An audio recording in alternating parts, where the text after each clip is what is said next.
have a commonality that we should always, always realize, acknowledge, appreciate, and celebrate. We should always do that, because the more we disperse, the more we run away from one another, the easier it is for us to eventually become what Albert Clegg talked about in 1968 and 70 and 71, 72.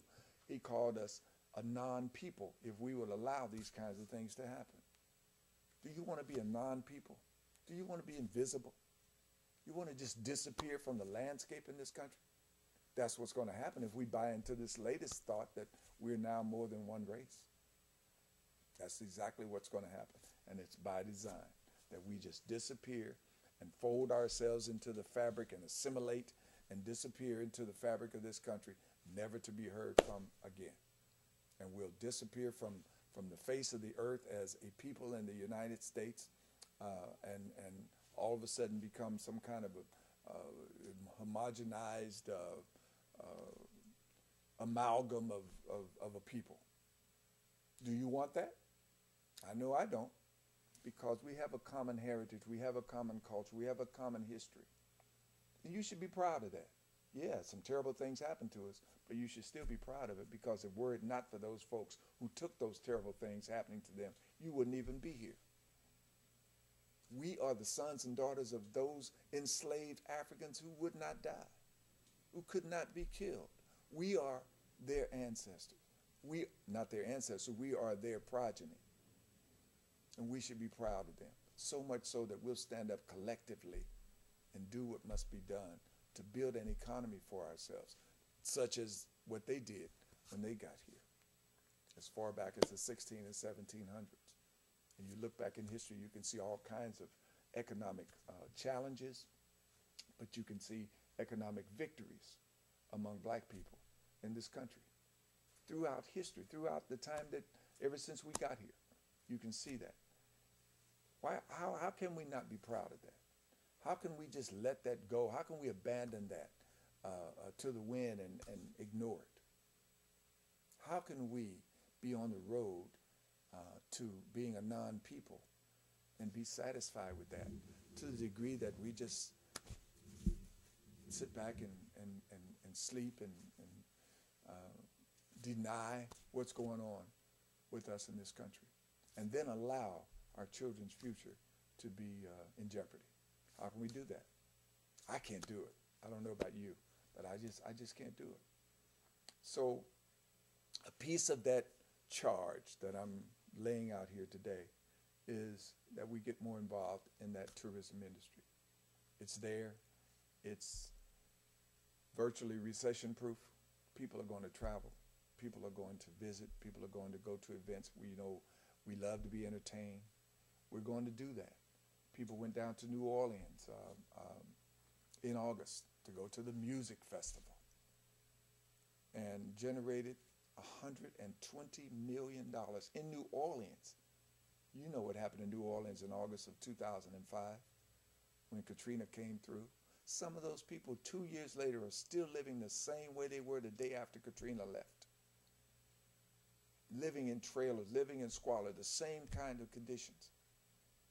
And yet black people went to New Orleans, dropped $120 million in that local economy, the vast majority of which is not owned or controlled by black people, left there after having a good time and didn't leave $1 over in the Ninth Ward. And then had the nerve to put out a call to have black people come back to New Orleans on the 29th of August, some 2-3 weeks later after the festival, or maybe a month after the festival, to march to show the city that we are dissatisfied about the condition of the people who live in the Ninth Ward. Understand, we were there, about 100,000 people maybe, to a festival, filled up the Superdome where some of our people died, spent $120 million in the local economy, did not collect even $1 million while we were in the Superdome. I shouldn't even say we, because I did not go, but didn't even collect $1 million in the Superdome. You could have collected $10 a piece from the people who were there and left it there in the Ninth Ward to help those people. The same people that you say now you want us to come back down and march just to show the establishment that we're upset. If we're going to show anyone that we're upset, let's show ourselves. Let's show our own people that we're upset. Let's show our children that we are upset. How? By pooling our own dollars and doing something positively with it. Yes, entertainment is great, but we should be insulted and embarrassed to go to a place to be entertained 2 or 3 blocks away from people who are still living the way they did after the hurricane went through, and not do something while we were there. We were already there. To leave and brag about how much money was dropped in the local economy without having left something there for the Ninth Ward, the people in the Ninth Ward and others who were suffering, is insulting. Illogical. Doesn't make any sense. But those are the kinds of things that we do. I'm not making this up. I mean, it happened. If you want documentation, just give me a call. I can send it to you. And I'm sure the people who promoted this day of presence, they called it, had good intentions. But time out for trying to show other folks anything. We don't have to prove anything to anybody but ourselves.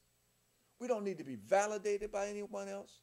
We don't need to confirm. We don't need to be confirmed. We don't need to be certified by anyone else as to who we are and what our responsibilities are to one another. We should take it upon ourselves to do what needs to be done to help ourselves. And let's stop trying to show somebody something, like the National Blackout Day. After that happened, I blacked out that day. I didn't buy anything the whole day. I want to go along with the brother who started it. But I'm still waiting on marching orders. What do we do now? Well, they had a demonstration in Washington 2 weeks later. Okay, what now? And that's the whole question. I did a speech in Fort Wayne, Indiana, which you'll see on this program at some point, where I asked 3 questions. And I wrote an article on this too. What, so what, and now what? The what was the demonstration. The what was the blackout day. The so what was the attitude with which it was received by those we were trying to demonstrate a point to, make a point to. They said, so what? You marched for a day, so what? You didn't buy something for a day, so what? The real question for us is now what?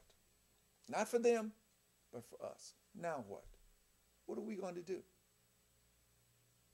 So I want you to think about that question in the context of all the things that I've talked about on this show over the last 4 or 5 weeks, and all the things that I'm going to continue to talk about.